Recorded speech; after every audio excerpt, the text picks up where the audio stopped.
Have you ever noticed how the loudest part of your day is actually the moment you turn off the lights? You've been running for 16 hours. You've answered the emails. You've survived the commute. You've scrolled through 1,000 lives on a glass screen. Your body is heavy. Your eyes are burning. Every cell in your physical being is begging for the off switch. But the second your head hits the pillow, the second the world finally, mercifully shuts up, your brain decides it's time for the after party. Suddenly, you're not thinking about sleep. You're thinking about a comment you made in a meeting 3 years ago. You're wondering if you locked the front door, even though you heard the click. You're questioning your 5-year plan at 2 a.m. If this is you right now, staring at the shadows on your ceiling, feeling like the only person awake in a sleeping world, I want you to take a breath. You aren't broken. You aren't an overthinker. You're just experiencing the raw, unfiltered reality of what happens when the noise stops and the truth starts. Let's talk about what's actually happening inside your head when the world gets quiet. It's late. The suburb is still. The city traffic has faded into a distant, rhythmic pulse. The room is dark, and for the first time since you woke up this morning, nothing is asking for your input. In modern America, we live in a state of permanent distraction. From the moment the alarm goes off, we are consuming. We consume information. We consume coffee. We consume stress. Our brains are like sponges tossed into a digital ocean, constantly absorbing data, opinions, and tasks.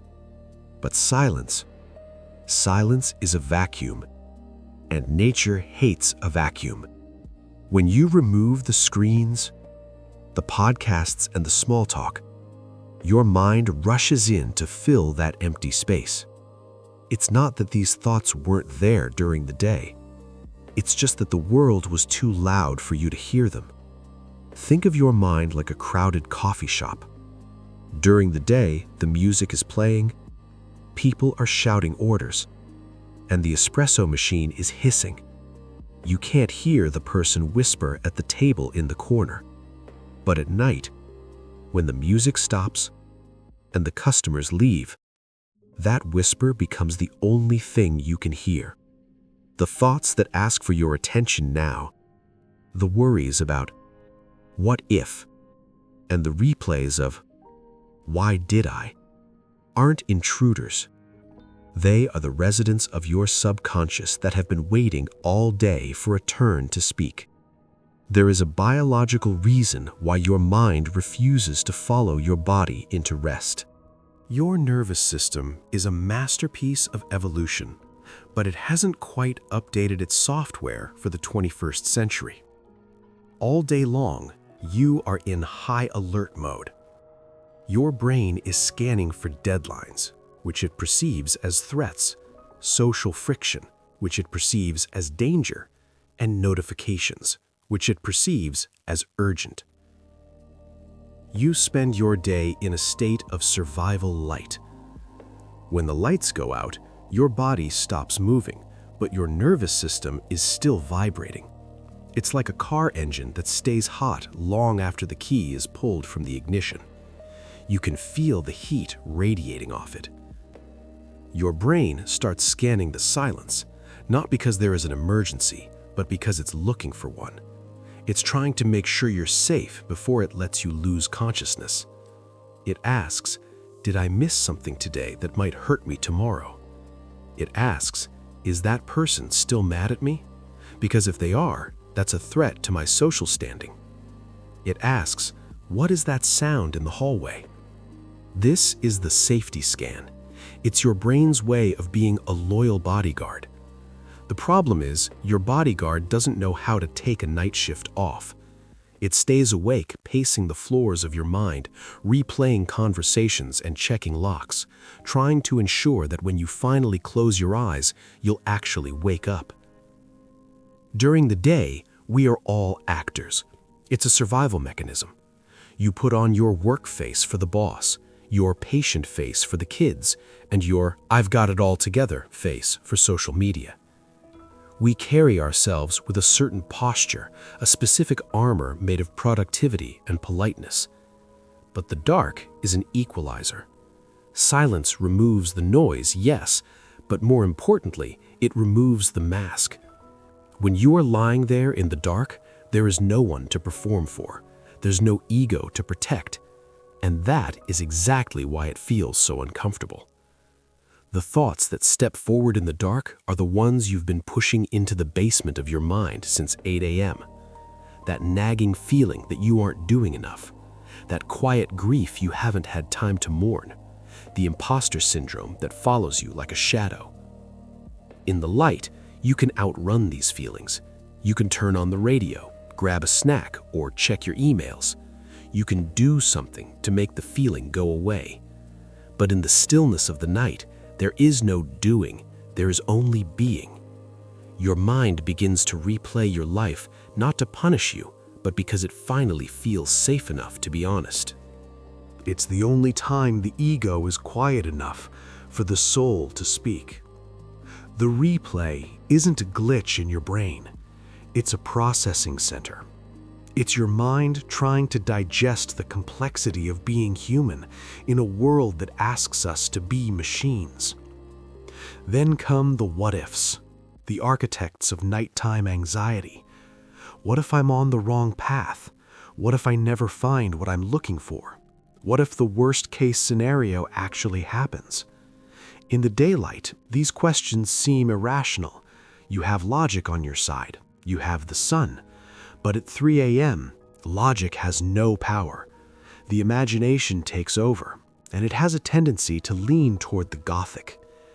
We live in a culture that obsesses over the future. We are taught to project, to plan, and to prevent.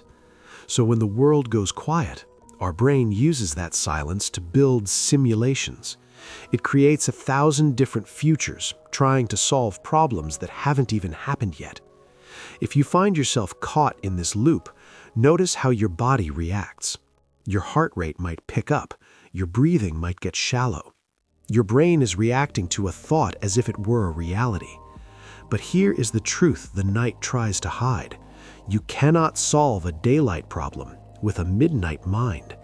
The version of you that exists in the dark is tired, vulnerable, and chemically different from the version of you that wakes up with the sun.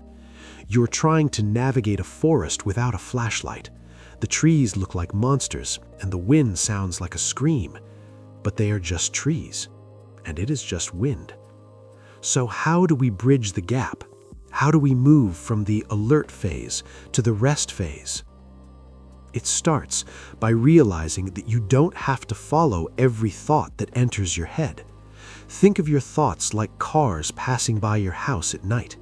You can hear the tires on the pavement. You can see the headlights flash across your wall. But you don't have to run out the door and chase the car down the street. You can just let it pass. Oh, there goes the "I'm a failure" car. Interesting color. There goes the "I forgot to buy milk" truck. I'll deal with that tomorrow. When you stop engaging, the brain stops escalating. Your nervous system is waiting for a signal that the emergency is over. And that signal isn't a thought, it's a physical sensation. Feel the weight of your body against the mattress. Feel the texture of the sheets. Notice the way the air feels cool on your skin and warm as you exhale. This is called grounding. It's a way of telling your brain, look, we are right here. We are supported. There are no lions in this room. There are no deadlines in this bed. There is a strange, lonely beauty in being the only one awake. It's a time where the world belongs only to you. The quiet isn't your enemy. It's a sanctuary.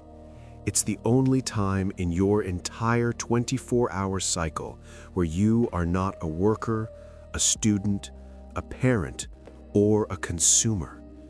You are just a human being breathing in the dark.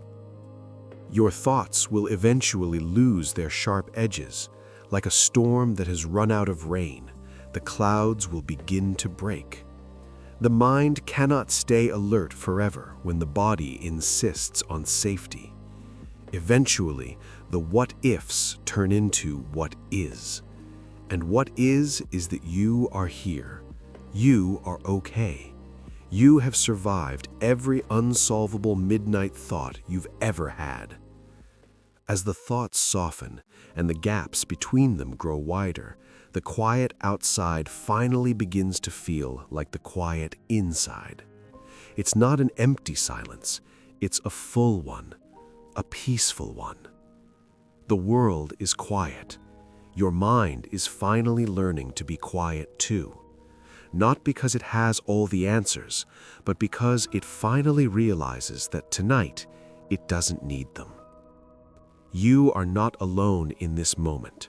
You are simply here. And in the deep, honest stillness of the night, that is more than enough.